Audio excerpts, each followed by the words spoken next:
नमस्कार, इस खास शो में आपका स्वागत है। मैं हूं आपके साथ आस्था कौशिक।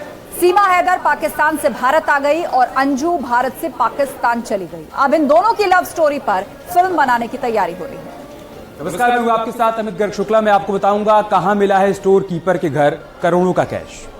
नमस्कार, मैं हूं आपके साथ अमनदीप और मैं आपको बताऊंगी कि चंद्रयान 3 चांद के कितने करीब पहुंच चुका है।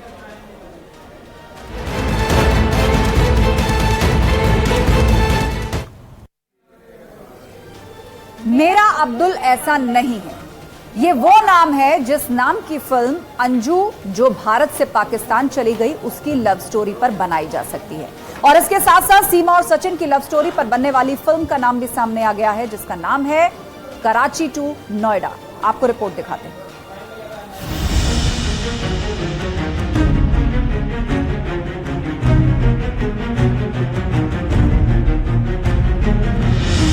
सीमा हैदर और सचिन की लव स्टोरी पर फिल्म बनने जा रही है। सीमा के पास फिल्मों की लाइन लग चुकी है। ए टेलर मर्डर स्टोरी के बाद कराची टू नोएडा नाम की फिल्म भी ऑफर हो गई है। लेकिन सिर्फ सीमा ही नहीं बल्कि पाकिस्तान गई अंजू को लेकर भी फिल्म बनाने की प्लानिंग शुरू हो चुकी है। पहले जिस प्रोड्यूसर ने सीमा हैदर और सचिन को ए टेलर मर्डर स्टोरी में काम करने का ऑफर दिया था, अब वही प्रोड्यूसर अमित जानी इनकी प्रेम कहानी पर एक फिल्म बनाने जा रहे हैं और फिल्म का टाइटल रखा गया है कराची टू नोएडा। फिल्म में सीमा और सचिन की लव स्टोरी को दिखाया जाएगा। कैसे सीमा और सचिन संपर्क में आए, कैसे पबजी ने दोनों को करीब ला दिया और फिर सीमा सचिन के लिए अपना देश छोड़कर हिंदुस्तान चली आई। लेकिन ये सब तब हो पाएगा जब सुरक्षा एजेंसियां सीमा को क्लीन चिट दे देती हैं। अब अमित ने कराची टू नोएडा और भारत से पाकिस्तान गई अंजू पर फिल्म बनाने का फैसला किया है। इसके लिए बकायदा टाइटल भी रजिस्टर करवाया जा चुका है। अमित जानी ने बताया कि अंजू के जीवन पर बनने वाली फिल्म के लिए मेरा अब्दुल ऐसा नहीं है टाइटल बुक करवा दिया गया है। टाइटल से ही साफ है कि अंजू मान रही है कि नसरुल्लाह उसे धोखा नहीं देगा। यानी सीमा हो या फिर अंजू, दोनों को एक के बाद एक फिल्म के ऑफर मिलने लगे हैं। दोनों की सोशल मीडिया में पब्लिसिटी सर चढ़कर बोल रही है। हालत तो ये है कि सोशल मीडिया में सीमा और अंजू के वीडियो के व्यूज को बॉलीवुड की फिल्मों से भी ज्यादा व्यूज मिल रहे हैं।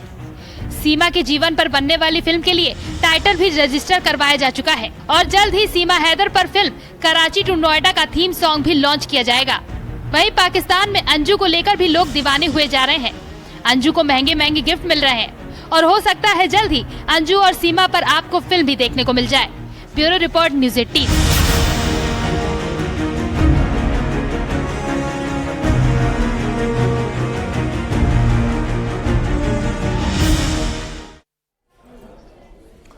एक स्टोर कीपर के घर से करोड़ों का कैश बरामद किया गया है। इतना कैश कि गिनने के लिए मशीन मंगवानी पड़ी।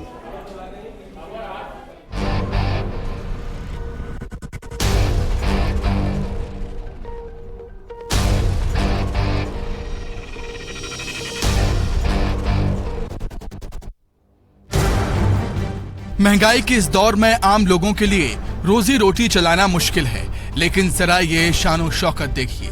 ऐसा आलीशान बंगला बड़े बड़े लोगों के लिए सपना है। एक स्टोर कीपर का बंगला है ये। राजगढ़ जिला अस्पताल का पूर्व स्टोर कीपर अशफाक अली करोड़ों की संपत्ति का मालिक है। लोकायुक्त ने आयसरिक संपत्ति के मामले में अशफाक अली के भोपाल और लटेरी स्थित ठिकानों पर छापेमारी की। इस दौरान उसकी संपत्ति देखकर लोकायुक्त की टीम भी दंग रह गई। लोकायुक्त की छापेमारी में अशफाक अली की करीब 10 करोड़ की संपत्ति का खुलासा हुआ।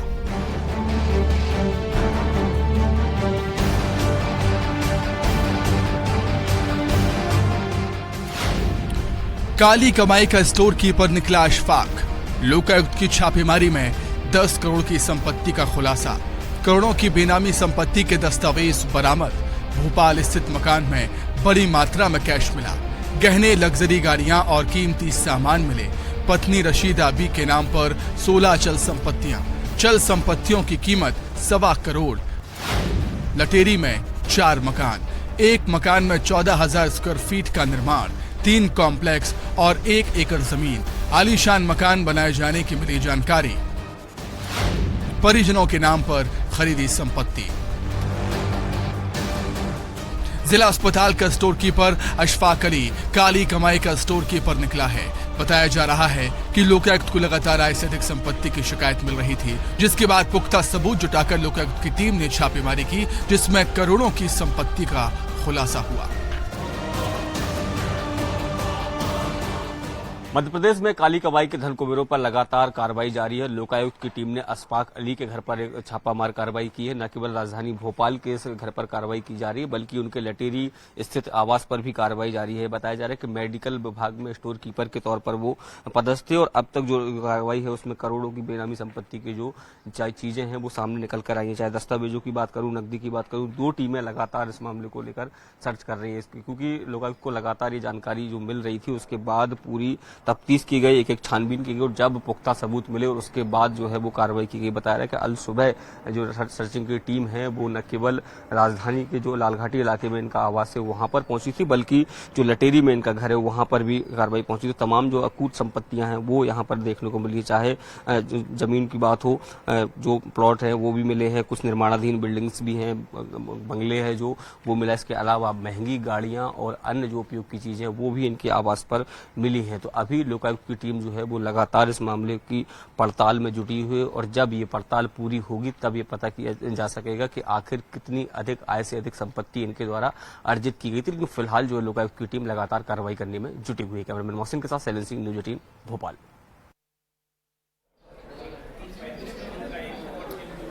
दो दिन पहले ही चंद्रमा की कुछ तस्वीरें सामने आई थी जो कि चंद्रयान 3 के जरिए ली गई थी।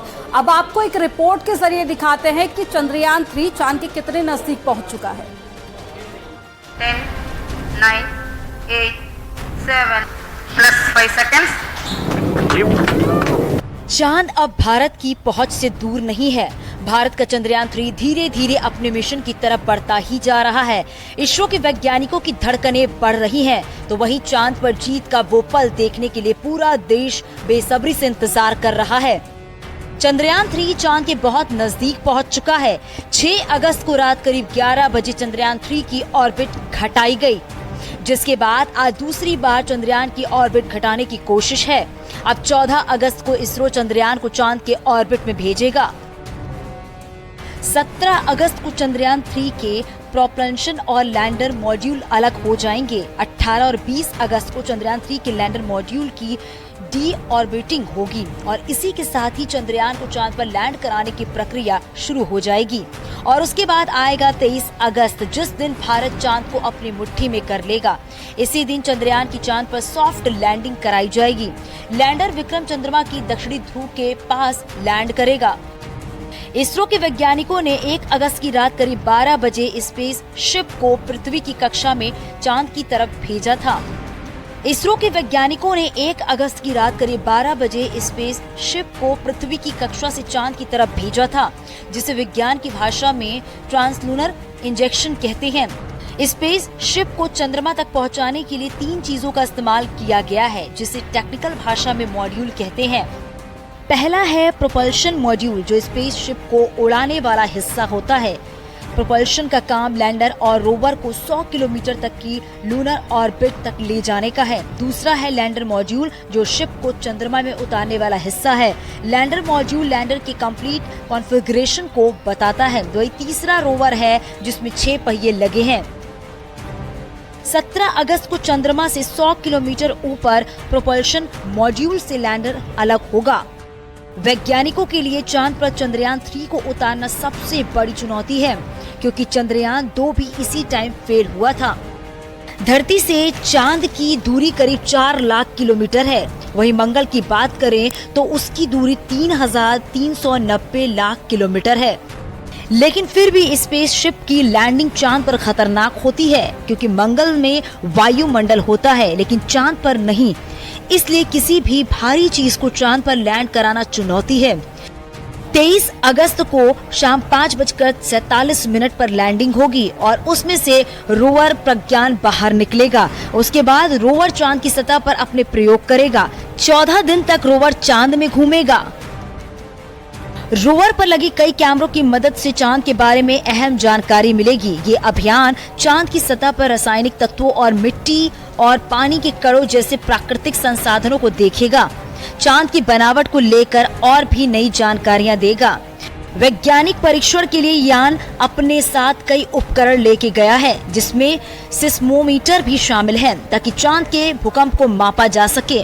चंद्रयान की सॉफ्ट लैंडिंग के लिए इसरो के वैज्ञानिक दिन रात लगे हुए हैं और पूरी उम्मीद है कि इस बार हिंदुस्तान चांद को जीत लेगा।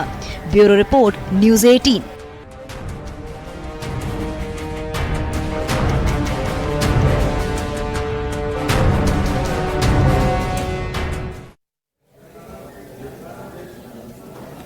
क्या कोरोना एक बार फिर से लौट आया है? ये सवाल इसलिए क्योंकि कोरोना के एक नए वेरिएंट ने देश में खतरे का अलार्म बजा दिया है। दुनिया पर कोरोना का खतरा अभी टला नहीं है। कोरोना का नया वेरिएंट एरिस दुनिया को डरा रहा है। यूके समेत कई देशों में एरिस के मामले भी आ चुके हैं। कोरोना का ये नया वेरिएंट कितना खतरनाक है, ये जानने के लिए न्यूज़ 18 ने एम्स के पूर्व डायरेक्टर रणदीप गुलेरिया से बात की। उन्होंने एरिस से जुड़ी कई अहम बातें बताई हैं। तो अगर हम कोविड-19 वायरस की बात करें तो हमें पता है कि वो रेगुलरली म्यूटेट करता है। एरिस भी एक उस टाइप का ही म्यूटेशन है जो ओमिक्रॉन की जो सब लीनेज है उससे ही एक नया म्यूटेशन आया है। कॉज इसका कंसर्न इसीलिए है क्योंकि कुछ रिपोर्ट्स आई हैं यूके से और देशों से कि कुछ केसेस बढ़े हैं विद द न्यू वेरिएंट। ये भी सॉर्ट ऑफ नेचुरल है कि जैसे जैसे नया वेरिएंट आएगा उसमें एक इम्यून एस्केप मैकेनिज्म बनेगा, क्योंकि वो अपने आप सर्वाइव करने की कोशिश करेगा, तो कुछ हद तक केसेस बढ़ेंगे। जो देखने वाली बात होती है वो ये है कि इसके कारण हॉस्पिटलाइजेशन तो नहीं बढ़ रही, डेथ्स तो नहीं बढ़ रही, या किसी एरिया में क्लस्टर ऑफ केसेस जैसे एकदम ज्यादा केसेस तो नहीं हो रहे। तो जैसा कि डॉक्टर रणदीप गुलेरिया बता रहे हैं, एरिस कोविड का एक म्यूटेशन है और नए वेरिएंट में इम्यून एस्केप मैकेनिज्म बनता है। अब सवाल है कि भारत पर एरिस का कितना खतरा है। डॉक्टर रणदीप गुलेरिया ने बताया कि भारत में पहले भी एरिस के मामले सामने आ चुके हैं, लेकिन इससे डरने की नहीं, सतर्क रहने की जरूरत है। ये वेरिएंट भारत में ऑलरेडी पहले रिपोर्ट हुआ है और हमने यहाँ देखा है कि ऐसे नहीं है कि कहीं पे एकदम बहुत ज्यादा केसेस या क्लस्टर ऑफ केसेस कहीं से रिपोर्ट हुए हैं। तो मेरा मानना है कि ये एक नया वेरिएंट है, कुछ हद तक केसेस थोड़े से बढ़ सकते हैं हम, लेकिन ऐसा कोई डेटा नहीं है कि इससे डेथ्स ज्यादा हो रही हैं या बहुत ज्यादा आईसीयू एडमिशंस हो रही हैं। तो सतर्क रहना चाहिए, घबराने की बात नहीं है, लेकिन ये बात सही है कि जो कोविड-19 वायरस है वो म्यूटेट करेगा ही और कुछ ना कुछ वेरिएंट्स तो आते रहेंगे और कुछ ना कुछ उसमें इम्यून एस्केप मैकेनिज्म आएगा जो नेचुरल फिनोमेना है। तो कुछ हद तक केसेस बढ़ेंगे, लेकिन 3 साल पहले और अब में बहुत अंतर है, क्योंकि अब हमारी इम्यूनिटी बेटर है, वैक्सीनेशन लोगों ने लगा ली है, नेचुरल इम्यूनिटी भी हो गई है, इसलिए ऐसा कोई घबराने वाली बात नहीं लगती। अब सवाल है कि एरिस के लक्षण क्या हैं? कोविड के अन्य वेरिएंट से एरिस कितना अलग है? इस पर डॉक्टर रणदीप गुलेरिया ने कहा कि एरिस के लक्षण भी कोविड के सामान्य लक्षणों की ही तरह हैं। लक्षण उस टाइप के ही हैं, बुखार, जुकाम, नजला, फटीग इसमें थोड़ा ज्यादा देखा जाता है, लेकिन ऐसा नहीं है कि ये हम कह सकते हैं कि ये एरिस का वेरिएंट के कारण कोविड हुआ और ये नॉन एरिस वेरिएंट के कारण। सिम्टम्स लगभग एक जैसे ही हैं, इसलिए जिसको भी फ्लू लाइक सिम्टम्स हो, बुखार, नजला, जुकाम, खांसी हो, अपना टेस्ट जरूर कराएं। इन्फ्लुएंजा भी हो सकता है, कोविड भी हो सकता है और कोविड में एरिस वेरिएंट भी हो सकता है। डॉक्टर रणदीप गुलेरिया एरिस की वजह से भारत में किसी नई लहर की आशंका से इनकार कर रहे हैं। इनका कहना है कि लोगों को इससे डरने की जरूरत नहीं है, लेकिन हाँ, सतर्क रहना बेहद जरूरी है। तो आप डॉक्टर रणदीप गुलेरिया को सुन रहे थे, जो साफ तौर पे बता रहे हैं कि घबराने की जरूरत नहीं है, लेकिन सतर्क रहने की जरूरत है। कैमरामैन प्रकाश के साथ फराह खान, न्यूज़ 18 दिल्ली।